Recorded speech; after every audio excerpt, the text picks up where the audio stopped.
मीरपुर बठोरो में खबर ईंदा हलूं त मीरपुर बठोरो में ख़र्ची न कराइण तां पुलिस एहलकार जूं नौजवान खे कूड़न केसनि में फासाइण जूं धमकियूं। नौजवान जे वारसनि जो पुलिस एहलकार खिलाफ एहतजाज। शहर में मनशियात फिरोशन जे साथारी बणियल पुलिस एहलकार सरफराज उर्फ शफूलू मेमून जीअण जंजाल करे छॾियो। मामले जी जांच करे इंसाफ़ कयो वञे। मीरपुर बठोरो जे अहमद शाह मोहल्ले जे रहवासी अब्दुल सत्तार मेमून पंहिंजे नौजवान पुट सालार मेमून सां गॾु पुलिस एहलकार सरफराज उर्फ शफूलू मेमून खिलाफ एहतजाज कंदे दायो आहे त हिन जे खिलाफ़ असीं शरीफ़ इंसान आहियूं। असांजा हथ साफ़ आहिनि। असां ते बठोरे थाणे जो रिकॉर्ड घुराइनि, जोक थाणे जो रिकॉर्ड घुराइनि, दड़े थाणे जो रिकॉर्ड घुराइनि, ज़िले जे हेडक्वार्टर थाणे जो रिकॉर्ड घुराइनि। मूं ते न कंहिंजी का MC दाख़िल थियल आहे, न मूं ते कंहिंजो को FIR दाख़िल थियल आहे, न मुंहिंजे औलाद ते कंहिंजो कोई केस दाख़िल थियल आहे, न MC कटियल आहे, न FIR कटियल आहे।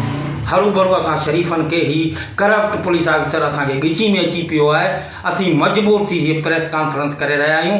खुदारा DIG साहब खे अर्ज़ु थो करियां, हथ ॿधी अर्ज़ु थो करियां, हिन ज़ालम करप्ट पुलिस अमलदार मां असांजी जान छॾाई वञे। हिन मां असांखे जानी माली ख़तरो आहे, नुक़सानु आहे। हीअ कूड़ा केस असां ते हणी चईंदो।